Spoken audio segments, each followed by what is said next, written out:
na attachments together with the verified complaint within 5 calendar days para ma-actionan din kaagad ng COME. A complaint shall be filed by a regular member who is a real party in interest or an officer, authorized representative of a collegiate chapter or alumni association who has personal knowledge of the acts or omissions complained of. So anong ibig sabihin po nito? These are the persons who can file a complaint before us. A regular member who is a real party in interest. Real party in interest po, ibig sabihin, siya po yung talagang agrabyado dito sa kaso na fina-file niya. Or an officer or authorized representative of a collegiate chapter. If ang complainant po ay isang chapter, kailangan officer niya or authorized representative ang magfa-file ng complaint as complainant.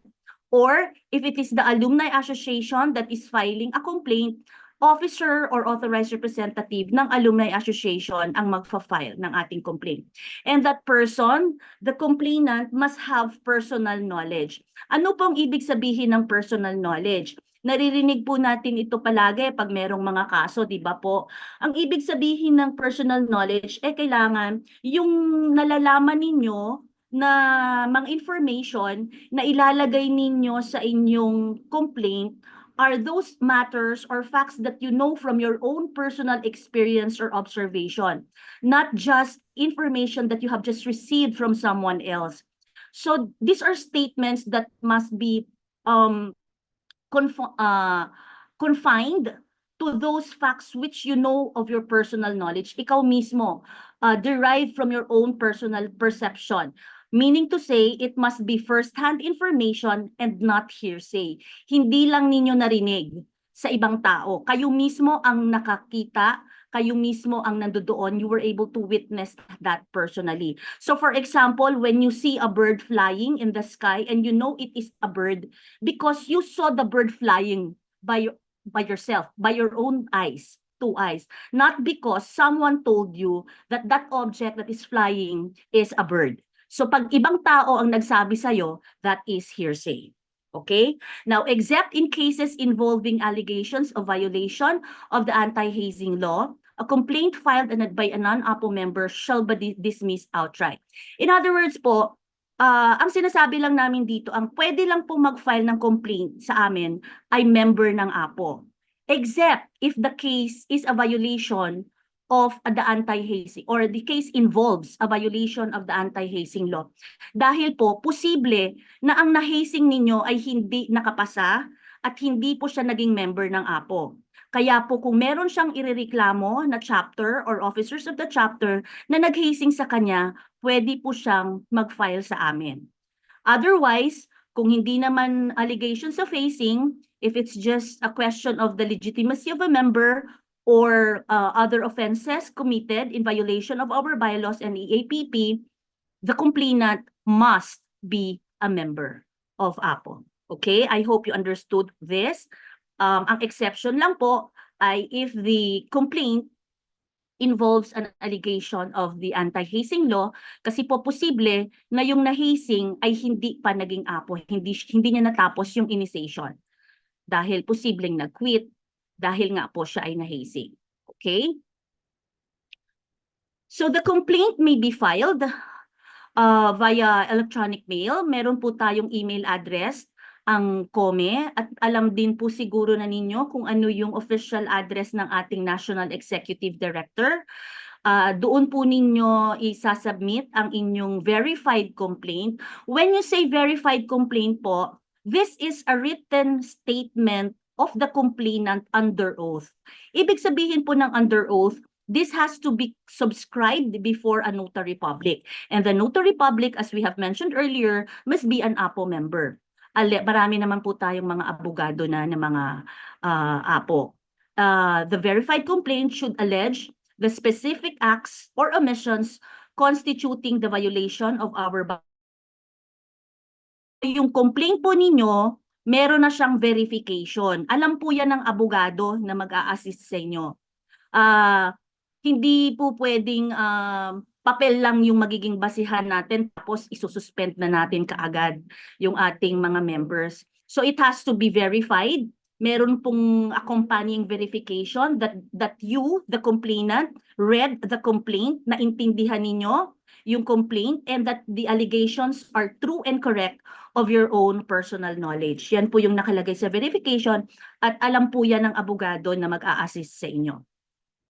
Now, the respondent member shall be notified in writing or via electronic mail, as the case may be, of the charges against him or her, along with the opportunity to respond the allegations. So this is actually sa due process po, kailangan nating bigyan din ng pagkakataon or opportunity to be heard yung ating respondent member. The respondent is the one na kino-complain natin. Siya yung member na nirereklamo natin. So the COME will notify that respondent member in writing or through the email, at as the case may be, ibibigyan namin sila ng kopya nung complaint para niya masagot yung mga allegations against him. This is part of our procedural due process po.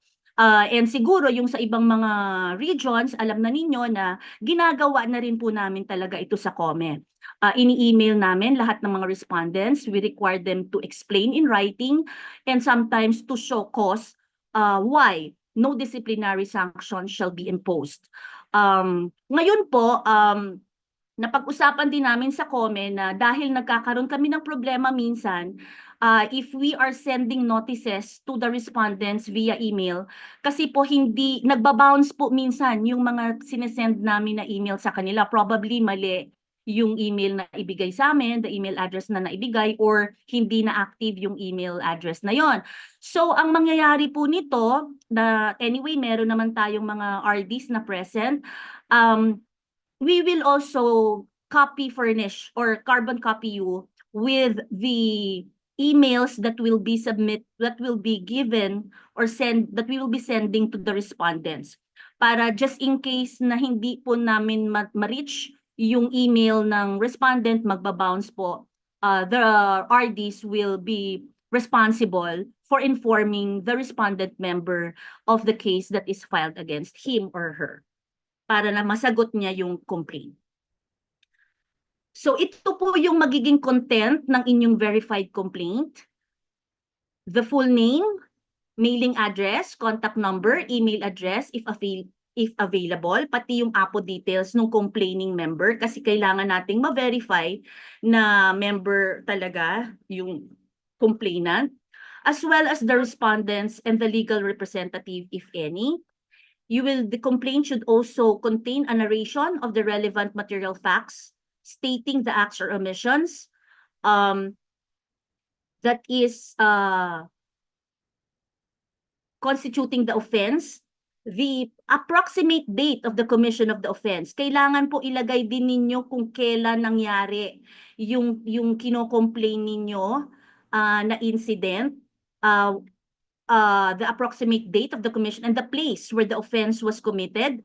When an offense is committed by more than one person, all of them shall be included in the complaint. Hindi po natin hahatiin yung incident sa iba't ibang complaint na ipa-file natin sa iba't ibang member. Kung lahat sila ay involved sa incident na yon, iisang complaint lang po ang ipa-file natin against all of the respondents. Copies of all relevant and material documents, including sworn affidavits of witnesses. Kung meron po tayong mga testigo na magsusupport sa inyong complaint, isama na po ninyo doon sa verified complaint. And other pieces of evidence supporting the complaint marked as annexes in alphabetical sequence. Alam na po yan nung APO lawyer who will assist you kung ano yung mga annexes na ilalagay, as well as the sworn affidavits of your witnesses. An attestation that he or she is a regular member and a certification that no complaint or similar pleading has been filed with any other disciplinary authority shall accompany the verified complaint. So, ibig sabihin po nito, kailangan meron din kayong attestation na naka-attach doon sa verified complaint na kayo ay totoong regular member at merong certification na hindi kayo nag-file sa ibang, for example, sa grievance ng similar complaint. Kasi po magiging forum shopping ang tawag dyan. And absence or lack of any of the aforementioned conditions shall render the complaint not filed. Hindi po namin bibigyan ng due course yung inyong verified complaint pag wala itong mga attachments na ito. Because this is our way of confirming and verifying na regular member kayo at hindi kayo nag-file sa ibang administrative committee or body ng similar complaint. The complaint must be founded on merit, ensuring that they are based on truthful and substantial claims. The requirement is underscored by the solemn obligation to swear under the penalty of perjury, holding complainants accountable for the accuracy and integrity of their assertions, and this serves to uphold the integrity of the proceedings, discouraging frivolous or false claims. Ito po, kaya kailangan verified yung inyong complaint kasi under oath po siya. Hindi po kami papayag na magfa-file kayo ng mga complaint against any brother or sister na frivolous or harassment lang, gusto nyo lang siraan yung brad or sis na hindi naman substantiated ng ang inyong mga allegations ng facts and evidence po. Kailangan aalamin po natin na totoo lahat ng inyong pinagsasabi doon because may posibilidad na ma-expel yung member na yon sa inyong mga ipa-file na reklamo. So, kailangan pong tignan nating mabuti na totoo, truthful, at substantiated ang lahat ng inyong mga aligasyon sa inyong mga complaints.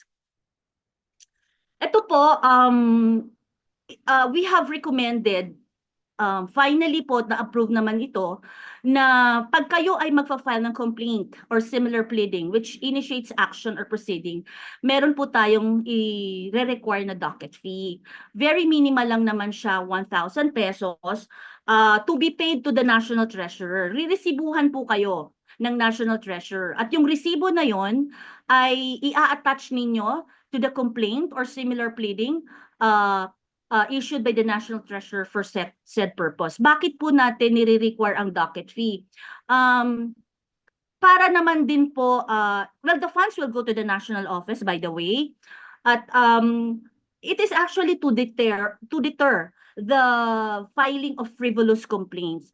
Para naman mag-isip-isip din naman kayo, di ba, na magagastos pa ako ng 1,000, pwede naman natin itong pag-usapan na lang or pwede naman mapag-ayos ang mga brothers or dahil wala naman talaga kayong ebidensya at alam nyo naman na hindi totoo yung o wala kayong basihan, wag na lang. Diba? So, this is to deter frivolous complaints and to discourage the filing of cases that are purely harassments. Meaning, kung gusto lang ninyong siraan ang isang brad or sis, gusto nyo lang manggulo, gusto nyo lang talagang, alam nyo yon. So, this is one of the reasons why we have to impose a docket fee for the filing of complaints against any brother or sister.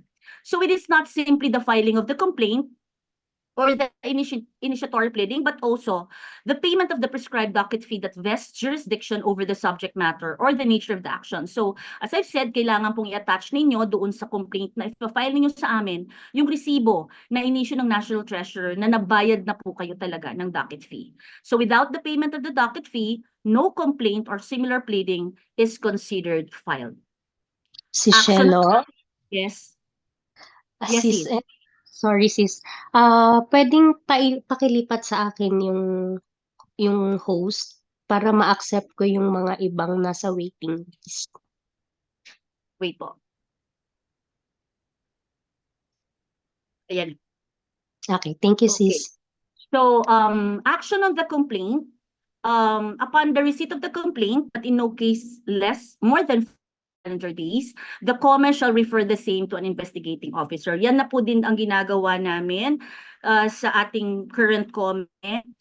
Bawat complaint po na nare-receive namin, ina-assign ko kaagad po kung kaninong mapupunta siya, kung sa Luzon, sa Visayas, sa Mindanao, yung ating COME for Mindanao, siya na ang mag-i-investigate agad-agad ng complaint na natanggap namin. If the complaint is sufficient in form and substance, the investigating officer shall forthwith issue a notice to the complainant and the respondent and directing the latter to file his verified answer within a period of not more than 10 calendar days from receipt of the said notice. So, dito kasi nga, nung ginawa namin ito, most of the complaints na nare-receive namin ay in letter form lang. letter form, tapos parang nilalagay lang nila that we are complaining, etc. So, pinapadalhan pa namin ulit sila ng notice na mag-file sila, mag-comply sila, at mag-file sila ng verified answer attaching there already all the necessary supporting documents and exhibits or evidences together with the affidavits of their witnesses, if any. So, tapos pag na-submit na po nila yung verified answer, yung respondent din, yung verified complaint, yung verified answer naman po ay ipapasubmit namin sa respondent after furnishing him or her a copy of the verified complaint, and the respondent will have to answer within a period of not more than 10 calendar days from receipt of said notice. And of course, dahil may due process nga po tayo, the respondent will also be required to submit and attach the documentary evidence that will support his defense and will support his allegations in the answer. Okay. If respondent fails to answer within the time allowed, kasi po bibigyan lang natin siya ng 10 days to answer. Within the time allowed, the investigating officer shall proceed with the investigation and thereafter submit the report to the COME chair with his or her recommendations as may be warranted by the facts alleged in the complaint and the attachment, but limited to only to what is prayed for therein. Ibig sabihin po nito, meron kasing, I don't know kung meron dito sa atin ngayon na meron nang naka-receive sa amin ng notice to answer or to explain. Nilalagay po namin doon na please acknowledge, kindly acknowledge receipt of this email. Okay, para alam namin kung natanggap ninyo at doon po papatak yung 10 days na dapat ay natanggap ninyo for you to answer. Ngayon, kung hindi pa rin po nakapag-answer itong si respondent within the 10 days reglementary period, mag-iimbestiga na po kami, mag-iimbestiga na po ang COME, at kung ano yung lalabas doon sa investigation, gagawa siya ng recommendation sa COME chair based on what is there on record. Kung ano lang po yung mga ebidensya na nandiyan na naisubmit sa amin, yun lang din po ang magiging basihan ng magiging resolution namin doon sa kaso for approval ng BOT. So kung ano lang yung nandun, yung mga attachments, at the resolution will be limited to what is prayed for. Meaning to say, if what you are praying for is only an investigation on the matter, at wala naman kayong prayer na isanction yung member, we will not sanction. Probably we'll just issue a reminder to that member or to that chapter na sundin ang lahat ng mga rules and existing policies. Pero kung wala po kayong prayer for expulsion, hindi po kami mag-e-expel. Kung ano lang yung prayer ninyo doon sa complaint ninyo. If the prayer is merely for suspension, pwede naming ibigay yung suspension if the evidence so warrants, but we will not expel kasi the resolution of the COME will only be limited to what is prayed for therein. Okay? Naintindihan po ninyo yon? Okay. So the withdrawal of the complaint does not result in outright dismissal. Ibig sabihin po, kung kayo ay nag-withdraw, niretract ninyo, nag-desist kayo, merong affidavit of desistance, it will not result in the outright dismissal nor discharge the member complained of from any liability. Hindi po automatic na i-dismiss namin kaagad yung kaso porket nag-withdraw kayo or nag-desist kayo in the further proceedings. Where the evidence is strong, that would tend to prove the guilt of the respondent, the complaint shall be given due course and COME shall resolve the same accordingly. Ibig sabihin po, pag malakas naman ang ebidensya, okay, at klarong-klaro na meron talagang nangyaring kababalaghan, merong nangyaring hindi maganda o may kasalanan talaga itong mga respondents na ito, kahit na sinabi na nung kabila na hindi na kami interesado dahil nagkasundo na kami, we will still proceed accordingly and we will have to render our resolution for approval of the board. Okay, for the preliminary investigation that I have just mentioned earlier, magkakaroon po tayo agad-agad ng inquiry or proceeding to determine whether there is sufficient ground to engender a well-founded belief that offense meriting a suspension or expulsion has been committed and that the member charged is probably guilty thereof.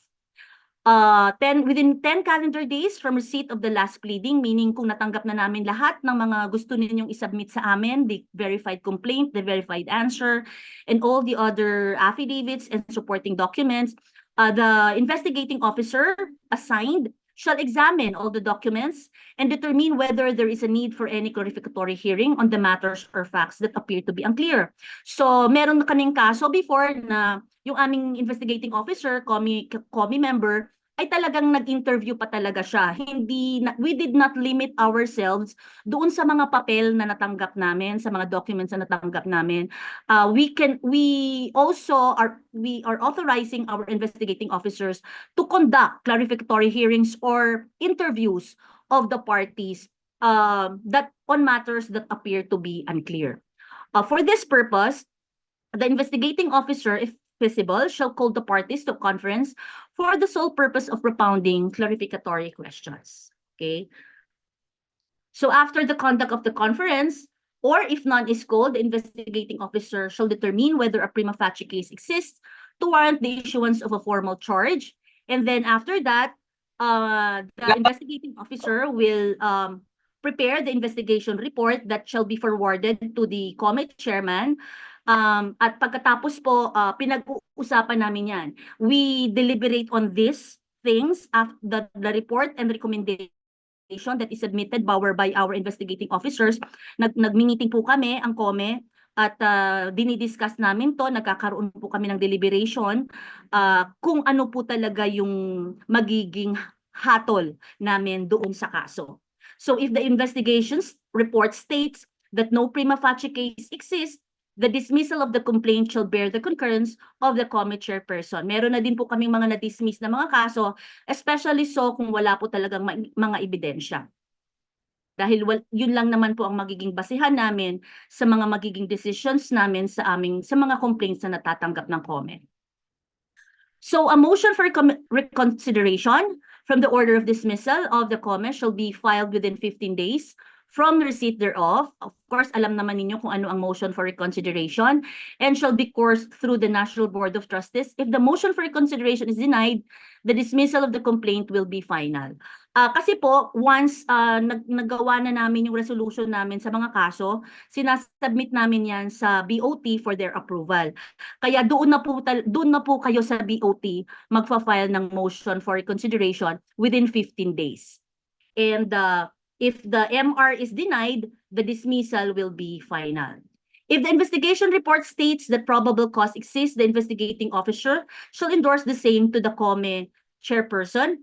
And upon concurrence of the COME chairperson, he or she shall forward the formal charge along with the case file to the National Board of Trustees within a period of 15 calendar days from receipt of the investigation report for appropriate action. So pagkatapos po namin magawa ng resolution yung kaso after finding of the investigating officer, ina-approve po namin ng committee yan as a body, collegial body, at pinapa-approve din namin sa Board of Trustees during the next regular NEC BOT for appropriate action. Where the COME chairperson recommends the dismissal of the complaint, he shall also transmit to the National Board of Trustees the resolution along with the case file within a period of 15 calendar days from receipt of the investigation report for appropriate action. Okay, na-mention ko na po ito. Meron po kaming mga na-dismiss at pinapa-approve din namin sa BOT yung mga dismissal to attain finality. Okay?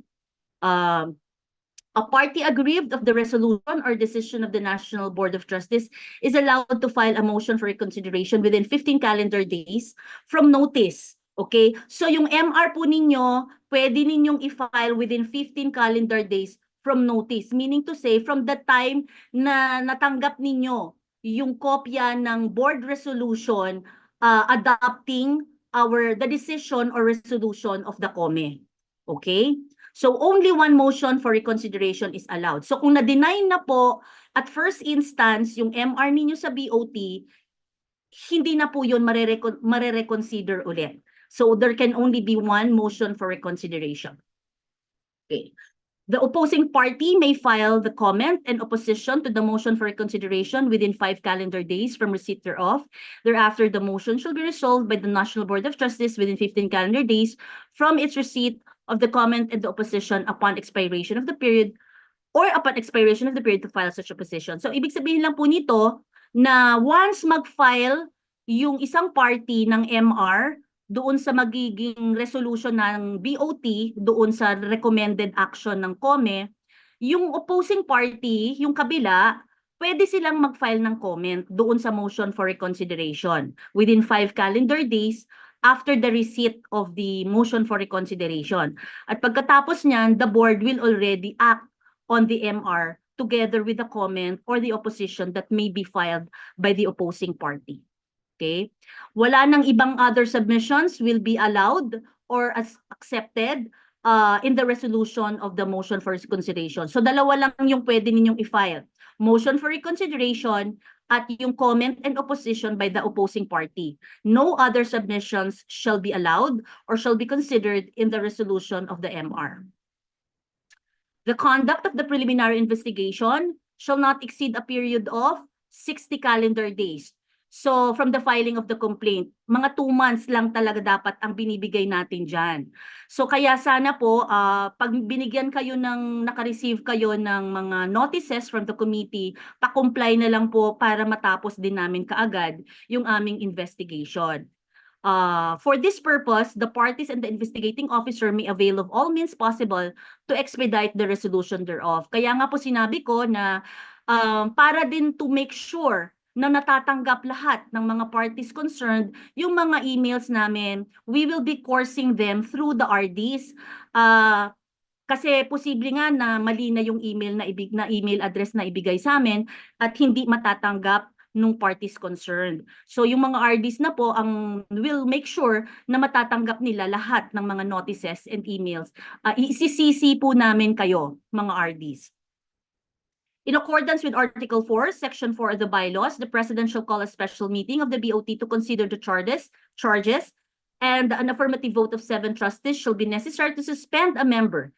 If the penalty is expulsion, the affirmative and unanimous vote of 2/3 of all the trustees shall be necessary to expel a member. This is actually only a reiteration of the provision in our bylaws kung paano ang nagiging proseso pag meron tayong sinususpend o meron tayong ini-expel na member. Kailangan merong affirmative vote of 7 trustees pag suspension at 2/3 vote, unanimous vote of 2/3 of all the trustees kung expulsion po. Nasa bylaws natin ito. Okay? So yung preventive suspension, as I've said, this is different from the suspension that is the penalty that is imposed. So pursuant to Article 4, Section 3 of the bylaws, any member, officer, or member of the National Board of Trustees under investigation may be placed under preventive suspension. Ang ibig sabihin po nito, lahat ng iniimbestigahan ng COME, including officers of the National Board of Trustees, pag meron pong investigation, pwede po silang mailagay sa preventive suspension. Ano po ba ang preventive suspension? This is different from suspension that is a penalty, because this is merely a temporary measure where a member is temporarily divested of his membership rights and privileges. So ibig sabihin, hindi muna siya pwedeng mag-attend ng kung ano-anong mga APO activities. Temporary lang naman, preventive, while the investigation into the alleged wrongdoing is being conducted. Okay, so there's a clear-cut distinction between suspension as a penalty and as a preventive suspension, which is a mere preventive measure. Preventive suspension, as I've said, is but a mere preventive measure to ensure that the member under investigation does not influence any of the witnesses during the pendency of the case. Okay, so when evidence of guilt against the respondent is strong, or the charges against such member involves gross misconduct, gross dishonesty, violation of the anti-hazing law, or serious violation of law, or the EAPP, the COME chairperson shall issue a notice of preventive suspension to the respondent. And it will last until the termination of the preliminary investigation. Total, 60 days lang naman ang preliminary investigation. So more or less, until matapos yung investigation, preventively suspended yung respondent natin. Hindi naman siya automatic ha. The preventive suspension is not automatic. Kailangang merong notice of preventive suspension from the COME chair. And the grounds would be if the evidence of guilt is strong, merong gross misconduct, gross dishonesty, violation of the anti-hazing law, or serious violation of the EAPP. Yun lang naman ang magiging ground. So hindi po siya automatic na porke nakatanggap na kayo ng notice to answer because naging respondent kayo sa isang complaint, preventively suspended na kayo. Mga RDs, hindi siya automatic. Hintayin natin na mag-issue ng notice of preventive suspension ang COME. Okay, so upon the termination of the preliminary investigation, the COME chairperson shall issue an order lifting the preventive suspension. So pagkatapos ng preliminary investigation natin, hintayin din po natin mag-i-issue si COME ng order lifting the preventive suspension of the respondent. Prescription. Ano po tong prescription? Hanggang kailan lang kayo pwede mag-file? Kasi meron po tayong mga kaso nung simula po nang nakaupo kami sa COME, pagkatagal-tagal na po niya na hindi pa rin siya nare-resolve. Pina-follow up sa amin ano na ang nangyari. Siyempre hahalongkatin pa namin ulit yung mga records nito, yung file, yung complaint, kung sumagot ba yung respondent, ano ang nangyari, nagkaroon ba ng resolution, meron bang board resolution. Hahanapin pa namin yan, lalo na yung mga kopong-kopong pa na mga kaso. So ito, naglagay po tayo ng prescription of actions na any complaint brought forth to the COME must be submitted within 2 years.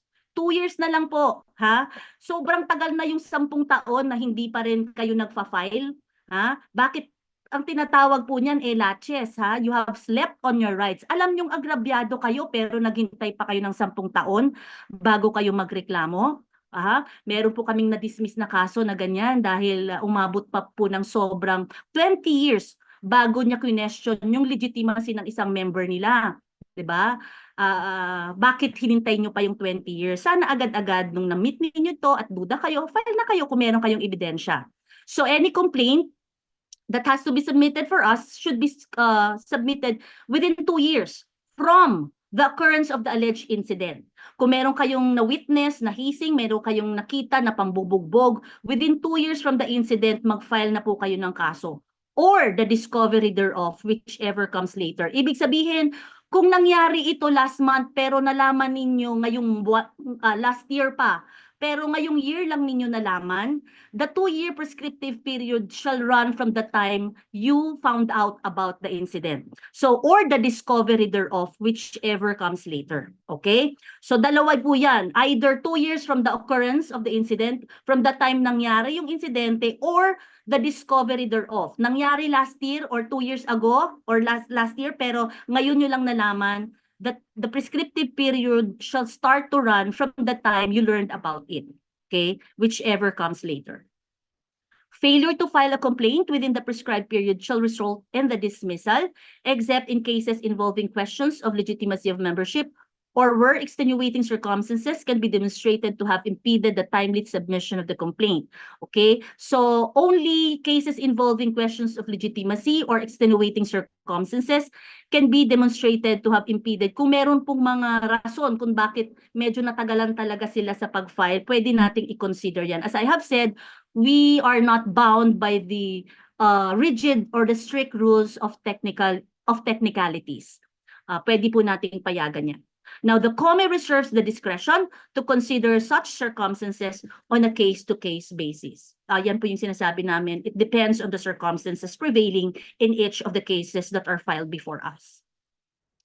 So, post-judgment remedies, ano po ang magiging remedy ninyo sa magiging desisyon ng COME that might be approved or denied by the board?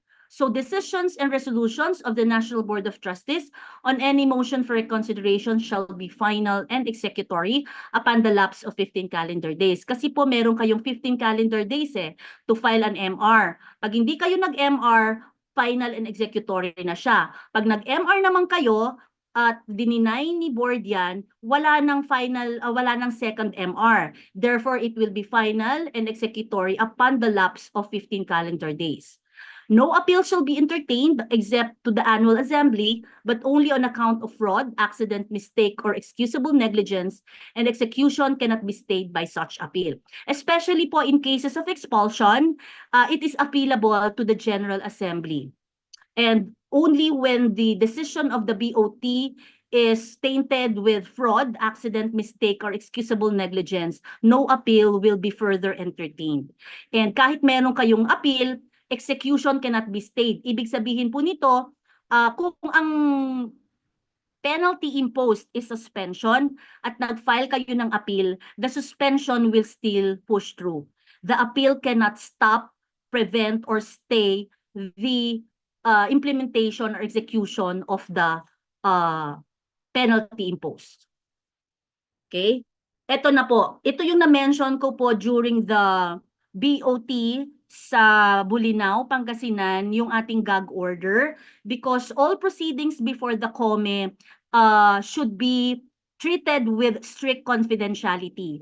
Okay? All proceedings related to suspension, expulsion, questions on legitimacy of membership, or termination of membership shall be treated with confidentiality to protect the privacy of the parties involved.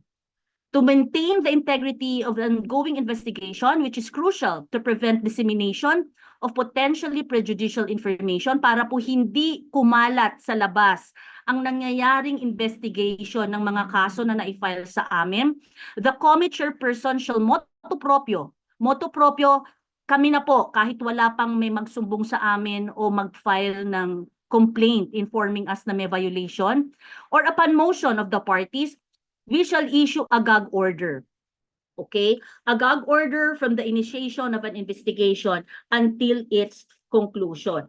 Ano ba itong gag order na to? Of course, this is an order restricting our members from disseminating information or making comments in public, posted in the social media. Okay? So, simply put, it will prohibit anybody from talking about a pending case in any platform in social media. Okay? To ensure a fair trial, not only to protect, we shall also be protecting kasi our organizations, including the parties, but this will also ensure a fair trial by preventing prejudicial trial by publicity din, di ba? Pinag-uusapan sa labas, and refrain from making public comments. So wala dapat mga discussions of information related to the pending investigation until its conclusion. Madam Chair, may I? Yes. Mr. We would like to acknowledge the presence of our national president. Pangulo, pwede pong i-reserve natin lahat. May tanong po ba kayo? Meron po, bang merong time for the Yes query? po, Pangulo. I'm sorry, Para matapos po hindi muna ko yung hindi ating ko konti naabutan. na lang po, Pangulo. It's Konti okay. na. Continue, Lapit na po matapos. Madam Chair. Okay, Sorry sorry po, for Pangulo. interrupting. Because we are only limited until 12 o'clock, meron pa po akong klase mamayang alauna. Okay, so the term gag order, sorry po, Pangulo. So the term gag order refers to a directive prohibiting any member, officer, or affiliated party from discussing, disclosing, or disseminating information related to the ongoing investigation. So the scope of the gag order encompasses public statements, okay? Bawal na po talaga nating pag-usapan yan. Social media posts, interviews, press releases, or any other means of communication that may disclose information pertaining to the ongoing investigations. As I've said, this is not only to protect the parties, but also to protect the organization, especially kung very sensitive yung issue na pinag-uusapan natin sa kaso. The gag order shall remain in effect until the investigation is concluded and an official report or statement is publicly released. In fact po, nung kami ay nasa Bolinao, matapos namin, meron kaming napag-usapan doon na issue, merong nagpo-forward sa akin ng isang Facebook post na parang in violation of this. However, sabi ko naman doon sa nag-forward sa akin, hindi pa naman natin na-disseminate itong ating uniform rules, although meron na siyang BR, siguro palampasin na lang muna natin yan, but after this one, magiging stricto na tayo. So we also call on our regional officers, our regional directors for collegiate to immediately inform us kung meron po tayong mga nagiging violations of this particular provision of our uniform rules. Okay? Any breach of the gag order shall be considered an act of contempt and is subject to immediate administrative penalties. Para po mas mabigyan din natin ng karampatang penalty yung magva-violate nito. We have to discipline our members po. Kaya sana naiintindihan ninyo kung bakit kailangan nating gawin ang mga rules na ito. So the repealing clause, ito kahit hindi na natin ito i-discuss, but this is the rules will take effect immediately upon approval. And as I have mentioned already, our rules was approved by the BOT in Bacolod through a BR.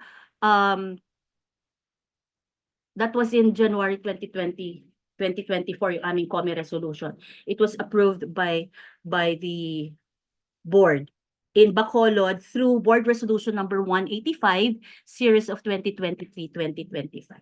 Okay. So, ito na po, Pangulo. The floor is now open for any questions, clarifications. May I call on Attorney Sherwin Agbon, our moderator, for the open forum and for question and answers. Thank you. Thank you po, Sis Judge. Good morning.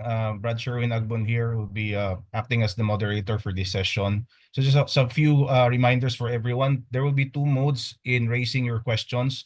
One is by signifying your intent by using the hand gestures. There's a raise hand gesture icon there at the bottom of your screen. The second mode will be typing your questions in the chat box, which I will be reading later on. Once recognized, wait to be recognized by the moderator, which is myself. Then it will be your turn to speak. Member must begin by stating their name and their chapter or their AA if possible, if applicable. And of course, the questions that you'll be raising, please be concise and relevant to the topic. Baka kasi yung iba magja-jump into another topic. Let's still confine the questions within the topic discussed by Judge Shelo earlier. There's an opportunity for the person who's raising the question to have a follow-up question, up to one follow-up question only. Limit lang natin to ensure fairness and to allow other participants to raise questions as well. Okay, and let's please maintain proper decorum while there is a speaker. While someone is asking a question, please do not interrupt others and wait for the questions to be answered. And again, just to clarify also that this is a more of a directive meeting, an instructional meeting on the uniform rules and the other topics. This is not a consultative meeting. So if we have other ideas or suggestions, we're happy to take note of them. But this is not the right forum to debate on certain matters. We'll take note of those. Again, purpose of this is to give direction and instruction to the members as regards to these rules. So I'll be reserving the first question to our very own Pangulong Kevin D, who manifested his intent to ask a question earlier. Go ahead po, Pangulo. You are recognized. Attorney, go ahead. Let's prioritize our members first para yung sa akin naman kanina regarding the gag order. What is the penalty for violating a gag order, Attorney? Yes po, Pangulo. So far, there is no one who's raising his hand. There is no question in the chat box. So maybe, Judge Shelo, we can accommodate that question. Yes, Pangulo. Actually, it could be considered as contempt. So the COME can either reprimand or call the attention of the erring member and let him explain and give him show cause order in the meantime. And then remind him that there is already, or her, that there is already a gag order. And if he does not follow the order of the COME, then that is the time that we can already impose the necessary sanction, your Pangulo. Follow-up question, Pangulong Kevin. Thank you. Sis Excel, I'm not sure if I do not see any hands raised from my end. I'm not sure it's because I'm not the host. So maybe you can temporarily assign me as the host so that I can see.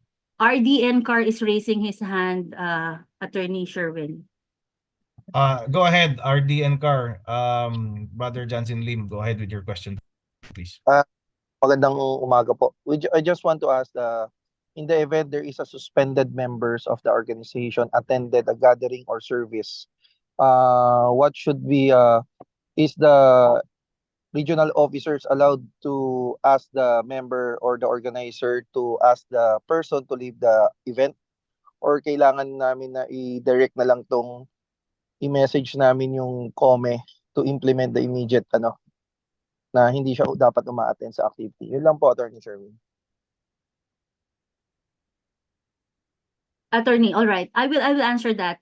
The first question is whether or not this member is aware that he is suspended or there is a preventive suspension issued against him, 'di ba? Kasi that is why isa din ito sa mga nagiging problema ng COME yung informing the members concerned.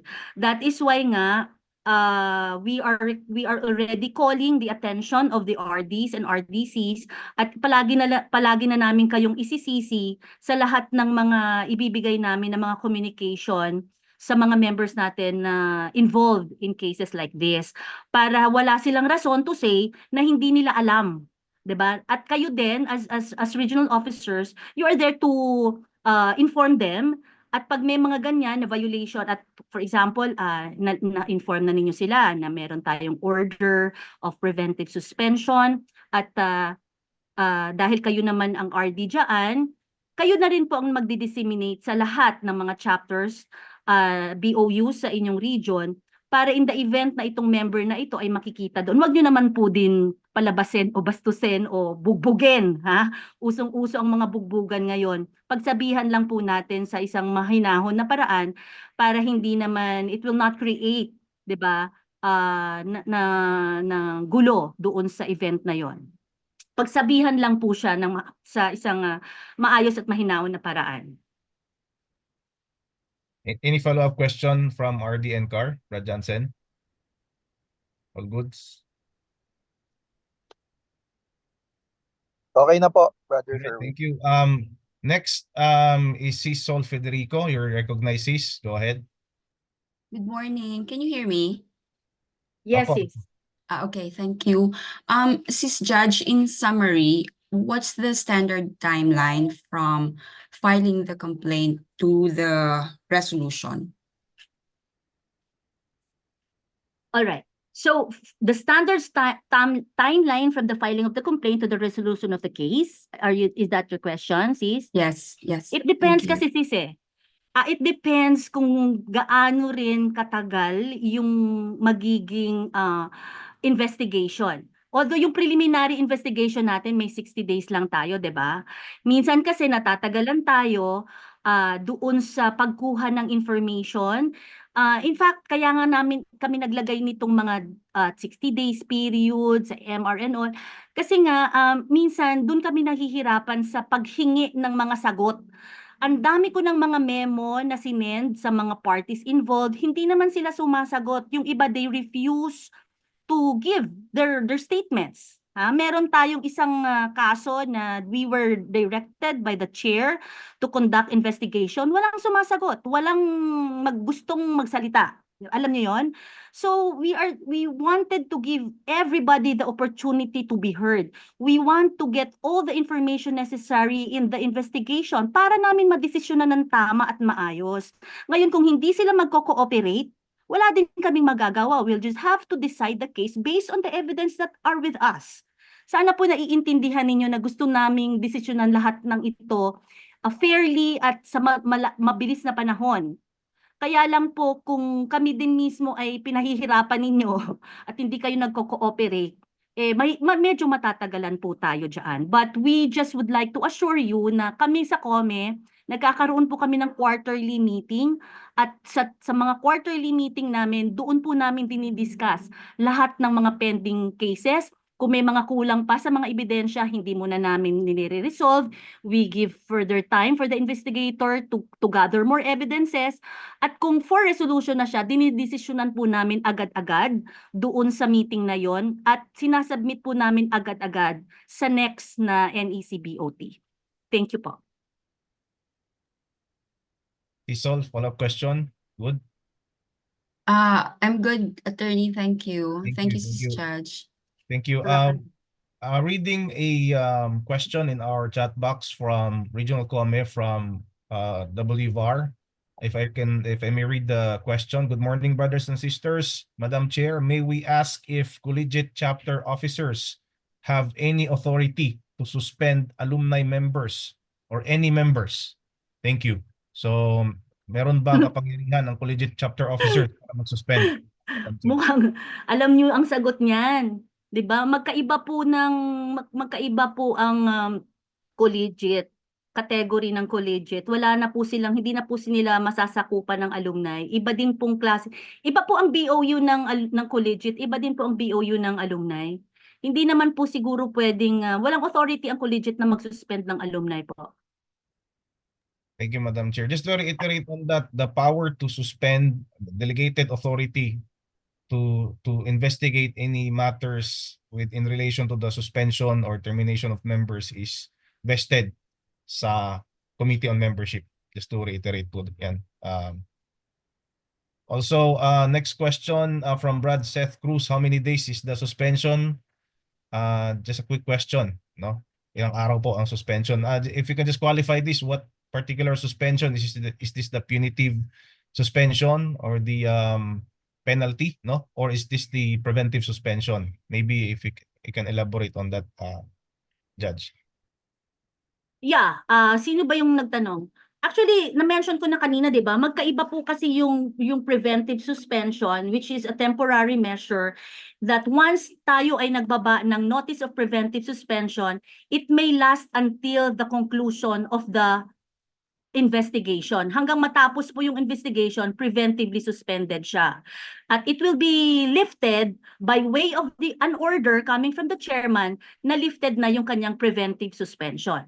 Now, that is different from the suspension that will be imposed as a penalty doon sa kaso na yon, 'di ba? If that is the prayer ng complainant, isuspend siya, the period of suspension will depend on the gravity of the offense and the nature of the offense that was committed. So it may range from months, 6 months, 15 days, 'di ba? 1 year, 2 years, 1 DY, depends. Ngayon, yung sa COME po, recommendatory lang 'yan. Pwede kaming mag-recommend ng 1 month na suspension, but ultimately po pag ipinasa namin 'yan sa BOT, si BOT pa rin po ang final arbiter. Sila pa rin po ang magdidesisyon kung hindi sila papayag sa suspension. Ayaw nila ng suspension ng 1 year, gagawin lang nilang 1 month or gagawin nilang 5 DYs. Nasa BOT po yan.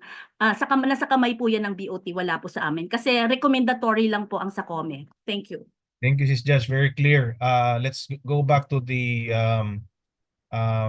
hands raised here sa participants. We have Brad Ricky Anular Garcia ng New Epsilon. Go ahead, Brad Ricky.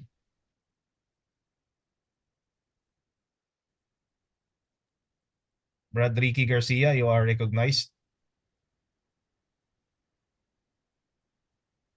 All right, it's probably my technical issue from Brad Ricky. Let's. Tol, magandang araw. Good day po. Tol, sis, magandang araw. Tol, itatanong ko lang, pwede, di ba, wala pa naman kaming kasong na ipapile, kaya lang, habang kinakalap pa namin yung mga ebidensya sa ipapile namin kaso, pwede ba kaming mag-issue ng public awareness para lang matigil yung kung anumang aktibidades na meron siyang ginagawa?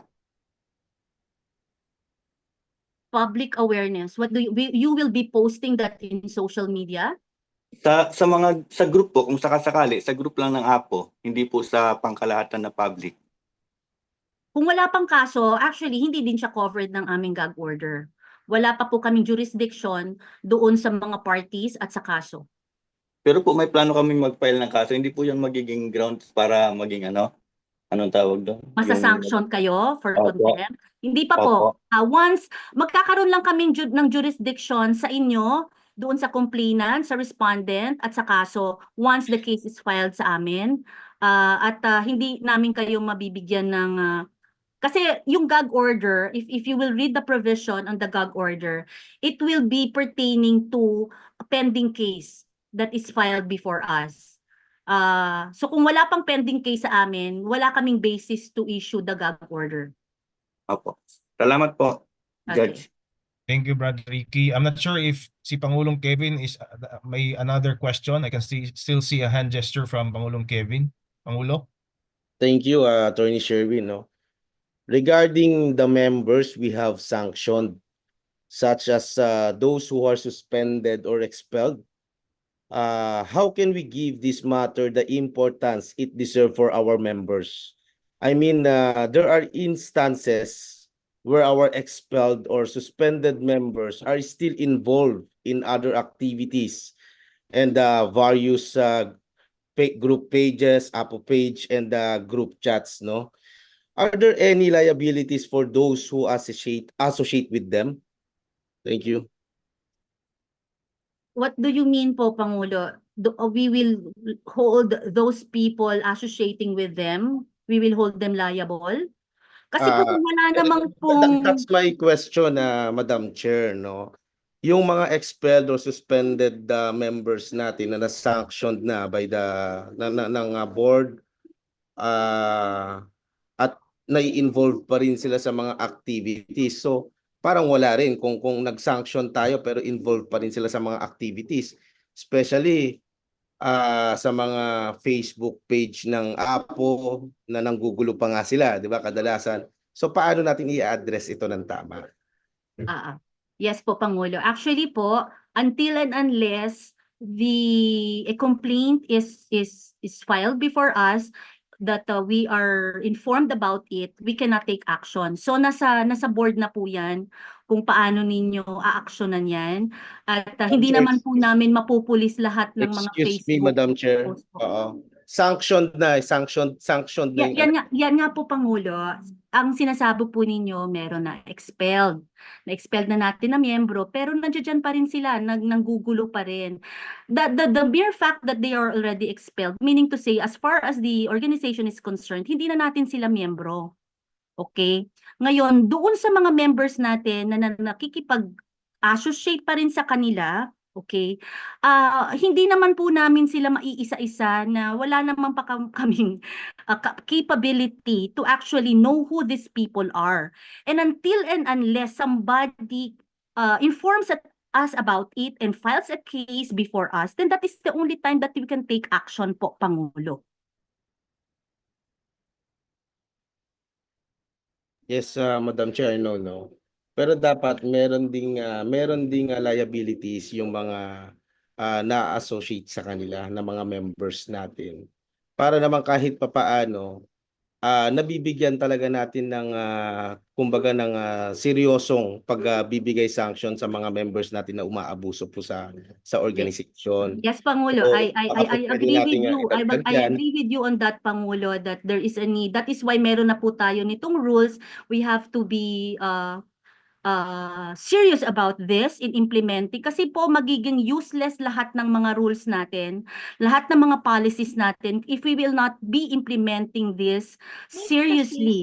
Kung kakalimutan lang din natin to pagkatapos ng DY na ito, sayang lang po lahat at hindi natin and because the purpose of this rule is to discipline everybody para maging maayos ang ating organisasyon. Ngayon, tinatawagan nga natin, kaya nga we require the RDCs and the Regional Comet to be here, to participate, to join us, para sila po ang tutulong sa atin na ma-implement ito. Sila po ang magsasabi sa amin kung merong nagva-violate ng mga rules natin para natin madisiplina sila. Yun lang po, Pangulo. So, sa madaling salita, as of now, we do not have any guidelines regarding those who associate with or condone our sanctioned members. Tama? Wala po tayong guidelines, pero po, Thank you. kung titignan natin sa ating bylaws po, pwede nating ipasok doon at commission of any acts inimical to the interest of the organization. Ang sinasabi ko lang po, Pangulo, until and unless wala pong magfa-file ng kaso sa amin informing the Comet na meron itong si Pulano o itong si Brad o itong sis na to ay nakikipag-inuman pa, nakikipagkita, nakipag-usap o fraternize pa with these expelled members, hindi po kami makakapag-action on that. We cannot take action on that. Thank you, Sis Judge and Pangulong Kevin. Conscious of time, if we can proceed, I'll just Thank you, probably thank read you. one last question because we still have 2 more topics to go. An interesting question here from Brad Anthony Gonzalez from BAR. Magpapanotarize po ba ng complaint sa mga APO member notary public din or allowed sila magpanotarize? This is in relation, I believe, to the verified complaint and the verified answer. So since it's verified, it has to be notarized. Question is, Judge, is dapat po ba na APO notary public lang po considering the, I don't know, limited number of APO notaries public sa Pilipinas? Any clarification on this po, Sis Judge? Marami po tayong mga APO na mga abogado, abogada at na-explain ko na po yan kanina kung bakit nire-require natin na legal representation should only be by APO members, APO lawyers po. Because there may be sensitive information na hindi po natin pwedeng ipalabas sa iba at lalo-lalo na sa like if the information are sensitive na hindi po pwedeng non-APO yung makakabasa ng mga documents, evidences at kung ano-ano pa po. Thank you. Thank you, Sis Judge. For the rest of the participants who have questions in the chat, we'll have them recorded and to the best of our abilities, we'll get back to you. Balikan namin kayo in another forum or probably via personal message or email to answer your questions. Again, since we have very limited time, we will be moving to our next topic, which is the resolution requiring petitioning alumni associations for Rover sponsorship and conduct of Rover. Sis Excel, I'm giving back the virtual floor to you or to the presenter. Thank you.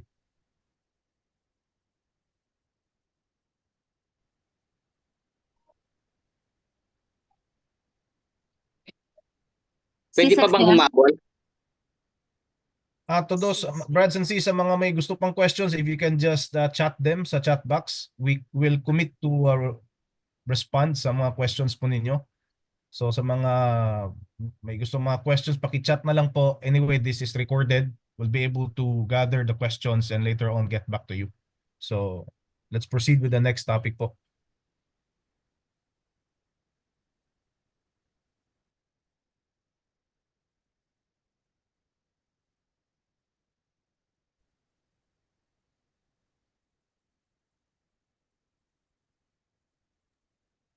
Sis Judge, if you are presenting, we do not hear any audio from your end. Yes, so we will now proceed with the resolution requiring petitioning alumni associations to conduct or sponsor rovers or disasters training and attend EAPP seminar. This is pursuant to the board resolution number 166 approved by the BOT in Gensan last July 21, 2024. Okay, so yes, so if you were already, I would presume that all of you already have a copy of the board resolution, and we will just be reiterating kung ano yung requirements dito for petitioning alumni association. So again, this is only applicable to petitioning alumni associations because we know that yung mga alumni associations naman, they have the capacity to sponsor itong mga activities na to. So we will have to make this as an additional requirement for their approval of their charter. What are the requirements? Can we please flash on the screen the requirements? The particular whereas clause, Sis Excel.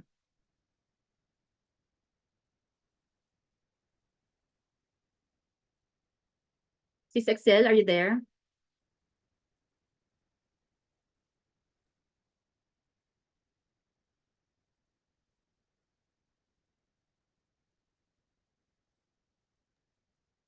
Hello, sis. Yes, the requirements for the petitioning alumni associations, please. I-flash Yan. ko lang. sis. So these are the requirements po.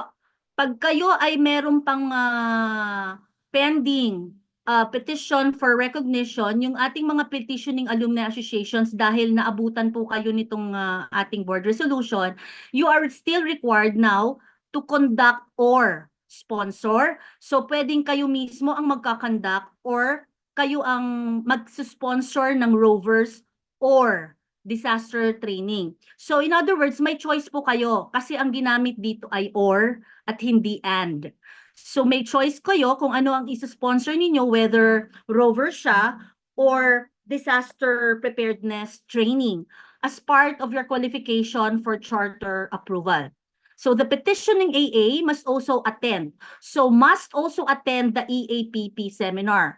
So ibig sabihin nito, yung mga organizers ng ating mga petitioning AAs, makipag-coordinate po kayo sa mga National Collegiate Officers dahil sila lang po ang pwedeng mag-conduct ng EAPP seminar. Now, going back to the first requirement, for the rovers, pwede po kayong makipag-coordinate sa ating ANCOS chair, si Brad Ray Montano, at doon sa ating disaster preparedness training, pwede po tayo makipag-coordinate sa chair ng ating National Disaster Risk Reduction and Management Committee na si Brad Nem Muyon. So the National Executive Director and the concerned officers shall ensure compliance with these requirements and verify the fulfillment thereof before endorsing the approval of the charter. So ano ba ang mga kailangan ninyong isubmit dito? Meron tayong mga certificates, certificate of attendance sa EAPP at certificates that will be issued by the ANCOS chair and the NDRRM chair na kayo po ay nag-conduct or nag-sponsor ng required trainings and seminars. Meron po kaming ilalabas na guidelines, implementing guidelines on this. I think fina-finalize pa po ng committee ito, probably within the week. Ano na ba ngayon? Sabado? Next week po, ilalabas po namin yung mga implementing guidelines for this particular requirement, additional requirement sa ating mga petitioning alumni association. So basically, klaro naman po doon sa BR kung ano yung additional requirements. So if there are questions, we are ready to answer them. Okay, is Brad Ruel Hernandez the proponent present? Brad Ruel, are you here? Yes, I am. Okay. Madam So pwede na po, Brad Sherwin, you can already receive questions from our participants. Yes, thank you, Madam Chair. Mrs. Judge. So again, I'll be recognizing those na magpataas ng kamay through the hand gestures and to those questions posted in our chat box. Okay, so I have one hand raised here from, not sure, Brad or Sis, Zam Sabas. Go ahead.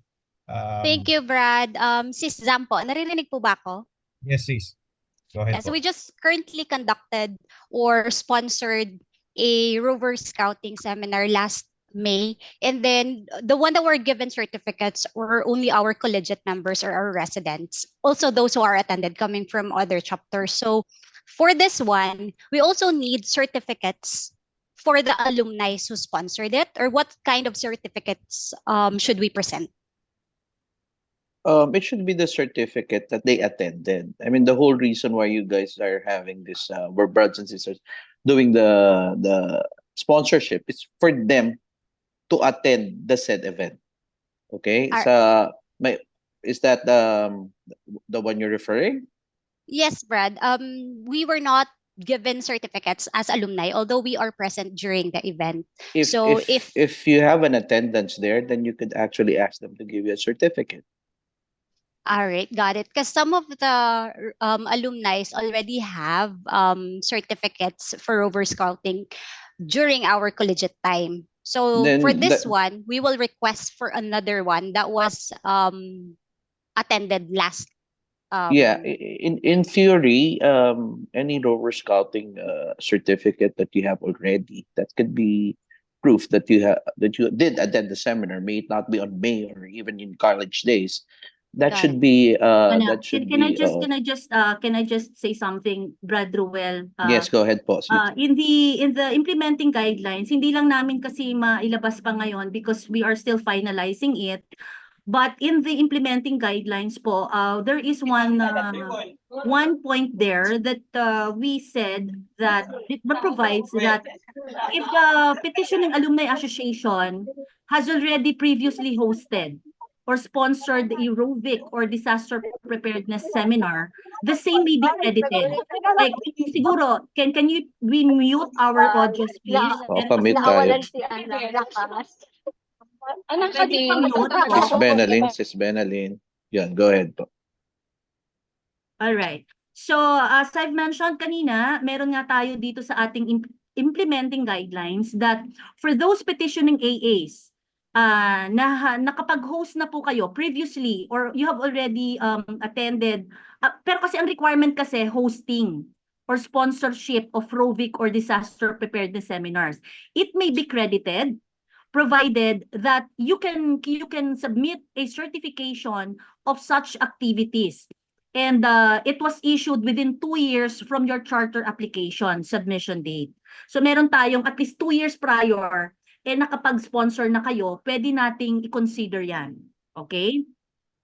Thank you, sis. So, clarify ko lang, we do not have to submit certificates for each individual alumni. We just have to submit a certificate that our alumni association already sponsored or conducted a disaster or aerobic seminar. Yes, sis. That is Thank for you. that is for the rover and disaster training, disaster preparedness seminar. But as to the EAPP seminar, sis, dapat yung mga organizers nito, meron silang individual certification na sila ay nag-attend. Copy, sis. Thank you Okay. so much po. All right, thank you for the question, Sis Sam. Very clear, no? For petitioning alumni associations, what is required for them is for them to sponsor ROVIC or disaster plus attendance. So sa AAPP seminar. Next question is from Sis Carla from Upay. Sis Carla, go ahead. Hi, good afternoon. Good morning po. Good morning from Mukay Chapter, Sis Carla po. Question lang po. Because petitioning alumni association, kasama po ba dito ang mga existing chapter na po na wala pa pong alumni association? Yes, sis. Ito po, ang coverage po nito yung mga meron ng pending petition na naabutan nitong requirement na to at hindi pa sila nare-recognize at yung mga magpe-petition in the yes. future. Applying pa lang po. Yes. Opo. So, back po dito sa same with Sam. Hindi ko naintindihan, medyo nawala po, sis. Pakiulit. Hello. No. Hello? Nawala yung audio ni sis. Hello.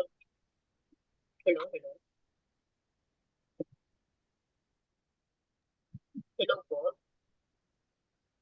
Medyo mahina ka, Sis Carla. While maybe you can fix that for now, balikan ka po namin, Sis Carla, if you can hear us. Let's probably move to another participant na nag-raise ng hand, si Brad Tito Pantalion. Brad Tito, go ahead please.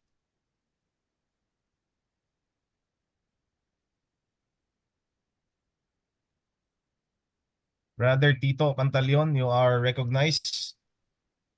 You can raise your question. Good morning po, brothers and sisters.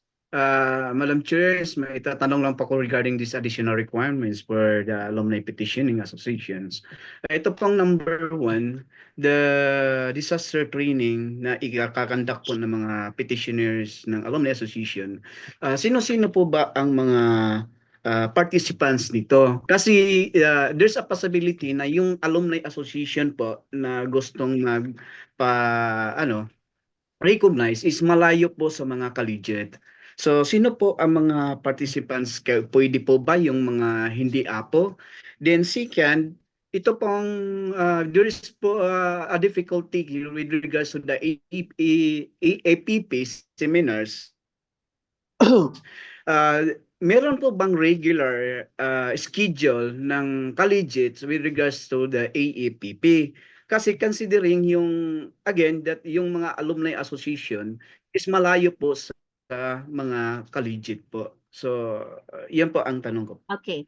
Yes. So for the first question, Brad, again, inform ko lang kayo na meron po kaming ilalabas na implementing guidelines. And in that implementing guidelines po, meron din kaming sinabi doon that you may open, the Petitioning Alumni Association may open the seminar, the ROVIC or the Disaster Preparedness Seminar to participants who are not members of APO. Pwede po kayong ikaw, for example, alumni association kayo, probably you are based abroad, pwede kayong pumili ng area dito sa Pilipinas na gustong mag-ROVIC o gustong mag-disaster preparedness seminar at kayo ang magsusponsor. Ibig sabihin, kayo ang mag-organize. If there are other expenses that are necessary for the said seminar, kayo na po ang sasagot niyaan. Okay? Yun yung sponsorship ninyo. So, now, kung sino ang mga participants, as I've said, the sponsoring AA can choose kung sino yung gusto nilang mag-avail ng sponsored seminar na yan. And you can also open that to non-APO members. Pwede naman yung ROVIC seminar, pwedeng non-APO. However, yung mga non-APO members shall not be entitled to full investiture or official status conferred exclusively upon APO members. Now, as to the second question, yung EAPP, kaya nga po sinabi ko kanina, makipag-coordinate po kayo sa ating mga National Collegiate Officers para alam po natin yung schedule nila, kung kailan sila ma-accommodate ang inyong request para kayo maka-attend ng kanilang EAPP seminar na i-conduct po. Thank you. Thank you, Sis Judge. Moving on. Madam Chair, Yes. pwede po bang meron pong kumbaga sa pilitan na ang collegiate meron po silang EAPP every semester para that can be a regular schedule for the collegiate yes po, yung mga collegiate po. Kasi mahihirapan po yung alumni associations kung mag-aantay sila ng EAPP seminars sa collegiate kung wala namang klaro na schedule po sa kanila. So yes, Brad, I think we have here with us. Per semester. Yes, Brad. Sis Excel, di ba nandito? The National Collegiate Officers are with us now. Can they say something about this concern of the alumni associations? Yes, sis. Andito si Brad Paulo, tsaka si Brad Art. Sis, sino ang nandito ngayon na National Collegiate Officer? I think, sis, wala na si Brad Paulo dito sa virtual. Wala na yung kanyang name. Wala na din si Brad Art. So, ang ginagawa ng mga collegiate chapters. Mahina ang audio mo, Sis Excel. Ayan, sis, okay na? Hello, sis. Ayan, okay na? Hello. Okay na sis, medyo marinig naman. Okay lang Ay, po. okay. Ang ginagawa ng ating mga collegiate chapters kapag sila ay nagre-request or ng mga regions, kapag nagre-request sila ng EAPP seminar, nagsasubmit sila ng letter addressed to Sis Maria Elaine Cercenia, our National Vice President for Sorority Affairs, and kay Brad Paulo Gomez, National Vice President for Fraternity Affairs, requesting for a schedule ng virtual EAPP seminar. Then the National Collegiate Officers will set a schedule na sila ay available kasi meron din silang mga naka-line up na mga activities sa region katulad ng Regional Collegiate Summit. So, ang schedule talaga ay manggagaling sa kanila kung kailan sila available for virtual.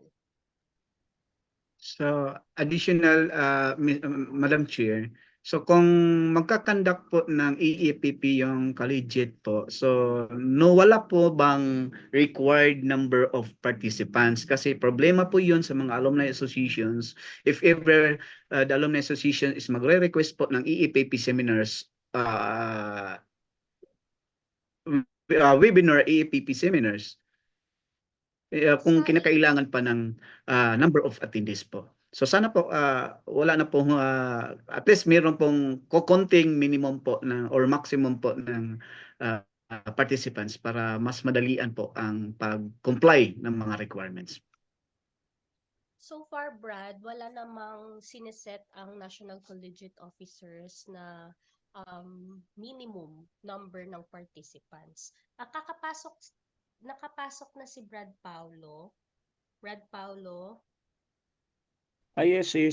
Yes po. may question dito if meron kayong requirement na minimum participant for EAPP seminar na virtual.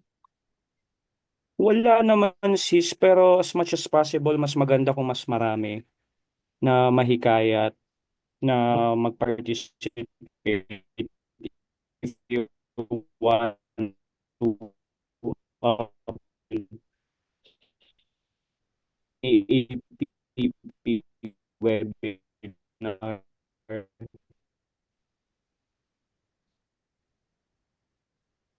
Brad Paulo, Ayun. So, ang requirement lang din namin si Excel is magsulat lang dahil at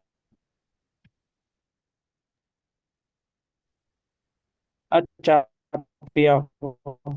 Sorry, mahina ang internet. I-message ko na. Thank you, So, Brad. bali po, thank you, Brad Paulo, no? But we will just like to advise na lang the alumni associations concerned na if meron pa po kayong gustong tanong about the EAPP seminar, ang makakasagot po talaga niyan ay yung sa mga National Collegiate Officers kasi sila lang talaga ang pwedeng mag-conduct niyan. So you have to coordinate with them regarding the number of participants, yung schedule and all po. Salamat po, Madam Chair. Thank you, Brad. Salamat po, brothers and sisters. Thank you, Brad Tito. Moving on, siguro 2 more questions. Brad Ronnie Galon, you are recognized. Go ahead po, Brad Ronnie. Yes, brother. Brother and sisters, good morning. Brad Ronnie, Regarding sa hindi ka po namin Ronnie, marinig. Brad Ronnie Galon from Yes, Brad Ronnie, can you please move closer to the microphone of your gadget? We cannot hear you po. ito sis. Yan. Okay. Better po. From Brad Ronnie Galon from Apo Tita Ita Alumni Association petitioning. Tanong lang ako regarding sa EAPP seminar. So sa nabasa ko pa may nakuha akong info na mag-conduct yung may gawing collegiate summit parang dito sa Mindanao, bandang Misamis. So kung mag-conduct ba yan sila ng EAPP seminar pag collegiate summit? Brad Paulo, are you still there? Admitting andito na sis. Brad Paulo.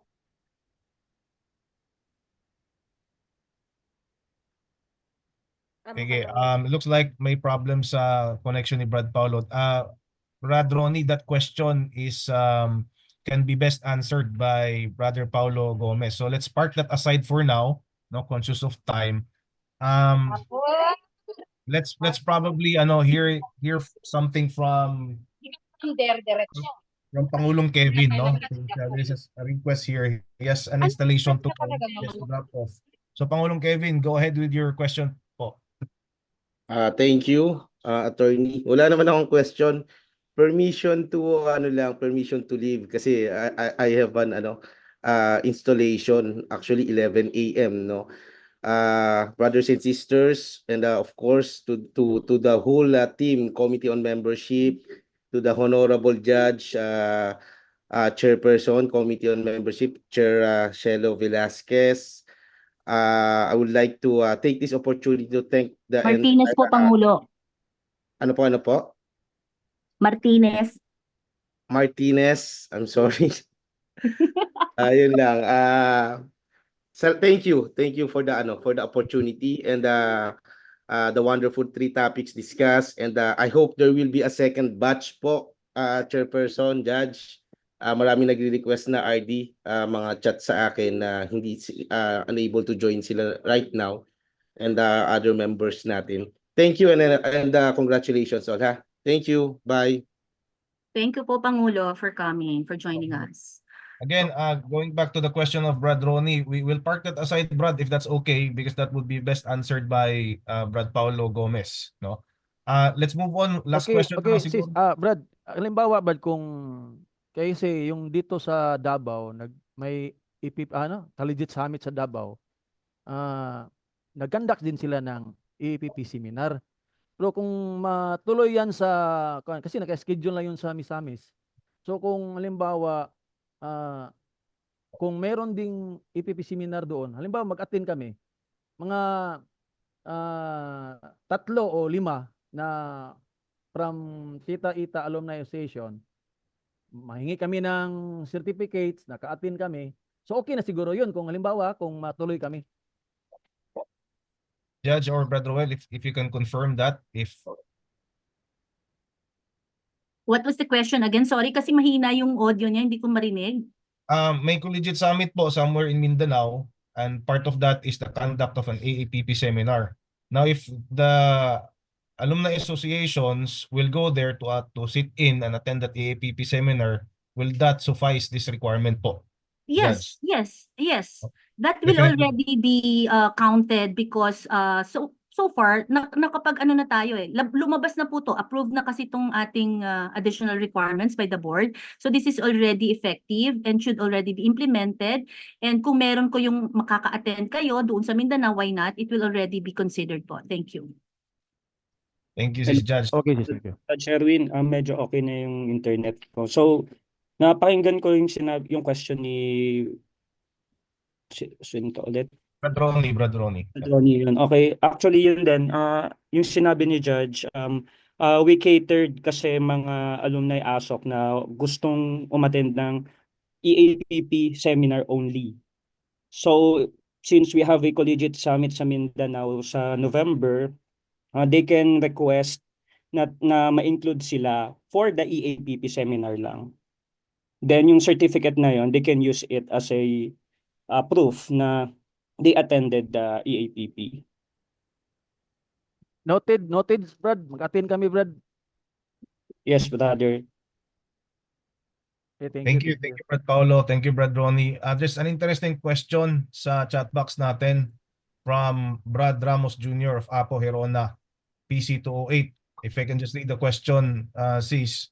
Regarding AAPP seminars, Madam Chair, why is it important for petitioning AAs to attend a seminar, whereas the AAs are not conducting collegiate initiations anymore? Can we not just keep this to our collegiate brothers and sisters? Yes, brother. Bakit ba kailangan ninyong mag-attend? Hindi naman po sa kasi meron kasi tayong mga alumni members na hindi sila well-versed or informed kung ano ang nasa EAPP. Bakit kailangang malaman ninyo yan? Kahalusan po na nagiging problema ng COME, I will just be very honest with you about this, ay tungkol sa mga pangingialam ng alumni sa affairs ng collegiate. Alam po natin na lahat ng recruitment activities, training of our recruits, applicants for membership ay dapat nasa kamay yan ng collegiate. Meron pong mga nangingialam na mga alumni.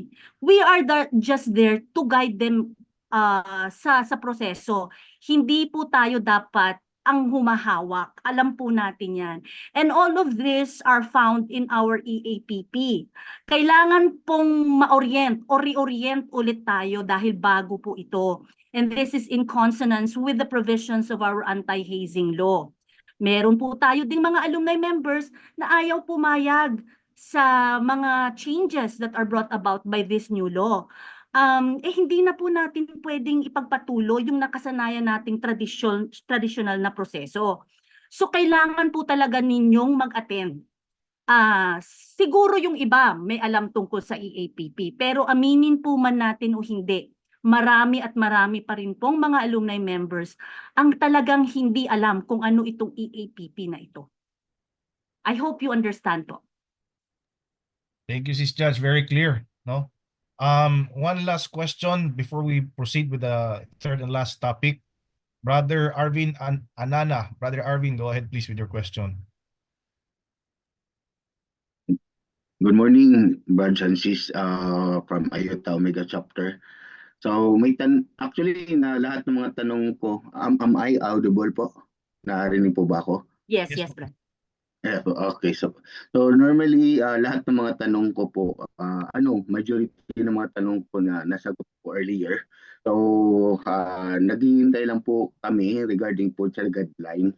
Pero regarding po din sa additional requirement for petitioning alumni association, meron po kami, I take our credit with Madam Chair regarding po na isa po ako sa mga alumni na hindi po namin alam yung mga EAP na yan.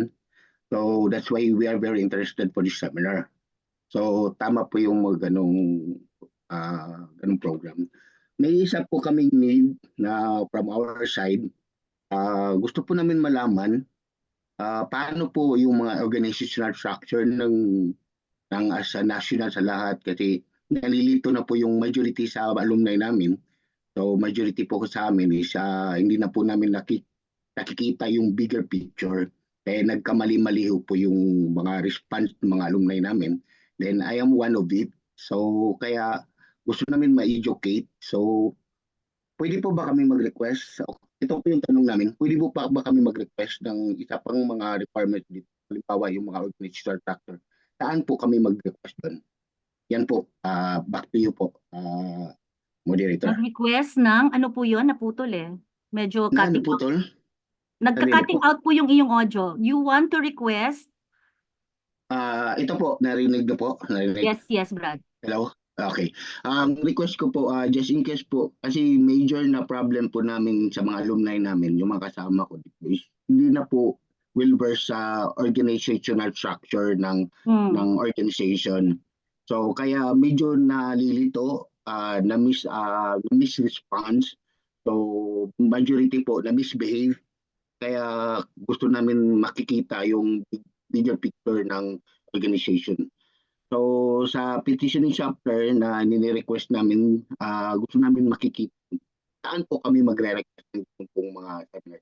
And this three is just very important amin, mga ganito. So that's the question po. Sorry.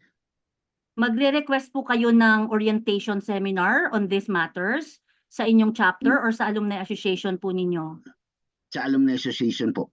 Okay. Actually po, we are just very happy to know that marami talagang interesado po na mag-join sa atin. Although the original invitation ay para sa mga RDs, RDCs at Regional Come.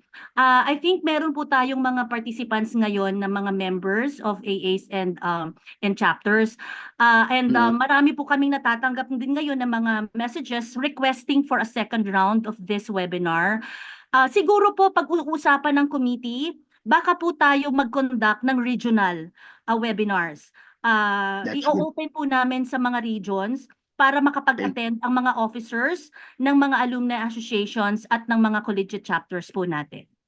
Yeah, that's very effective po pag ganun pong procedures, kasi mas lalong man-narrow down yung mga misconception ng iba pang mga alumni presences. Especially there are branches na sa sobrang we admit that there are some na inactive with various reasons. Then because of the changes, they will want to get involved and Yes, to help Brad. with our fraternity. We understand po your Yeah, so yes po. So yun, mas maganda po yung mga ganong mga regional. Then yeah, that's and we are happy po to have that soon in the future po. Yes po. Thank you very much, Brad.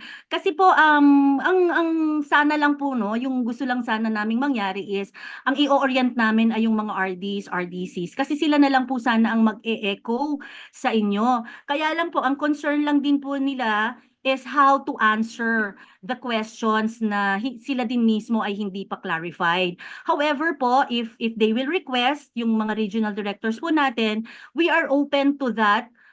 Pwede po kaming mag-conduct ng regional webinars sa inyo.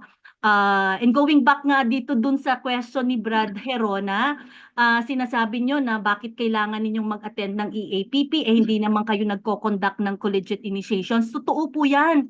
Kaya lang po, at sinabi ko nga kanina, yung mga alumni po natin, marami po kaming kaso ngayon sa COME na nirereklamo mismo ng collegiate ang kanilang alumni dahil sila po ang nagko-conduct ng initiation ng ritual na hindi po talaga pwede.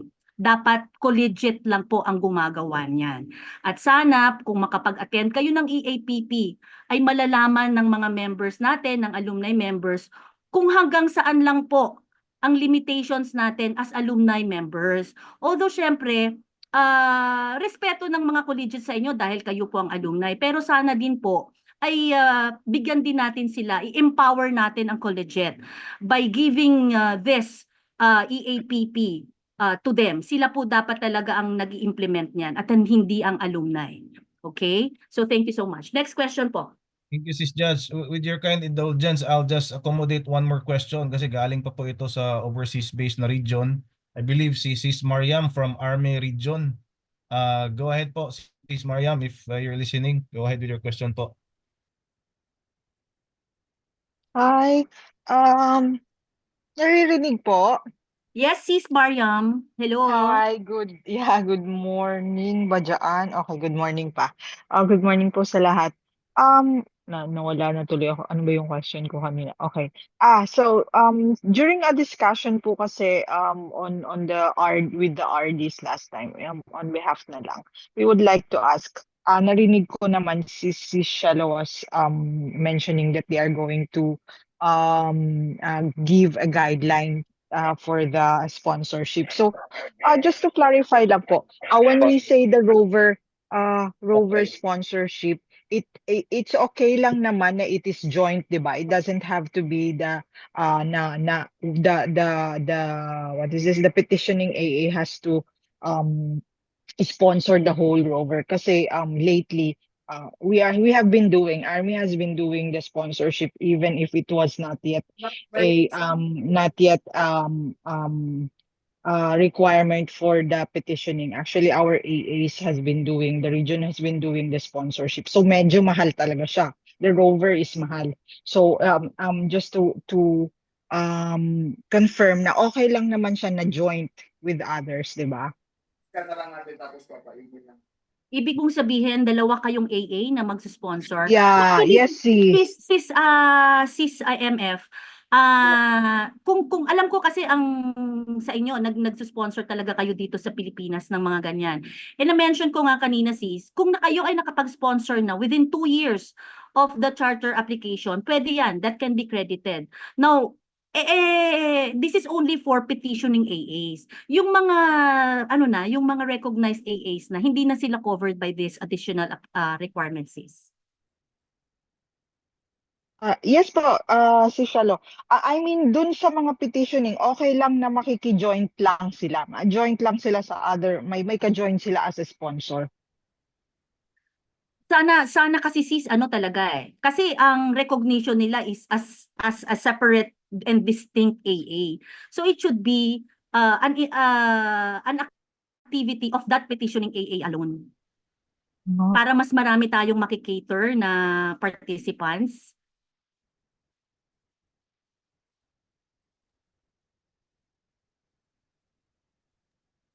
Hello, sis. It would be better sis if the individual petitioning AA will do it. Yes, sis. Yeah, yung rover kasi talagang medyo more or less depende sa kung we have 35 from the sponsorship at sponsorship talagang 30, 40,000 or 50,000 actually yung kailangan, especially kung mga far ang i-sponsoran natin is far regions and we have to fly our ANCOS pa from Manila for the airfare and the hotel. So yun lang po. Thank you. Thank you, Sis Mariam. We'll take note of those suggestions. Again, we'll come up with the implementing guidelines anytime soon. And to those who still have questions, if you can just please type nyo na lang po sa ating chat box. We will collate those and maybe we can come up with FAQs that we can share with everyone. Some of the questions here are Okay. So again, for the benefit of our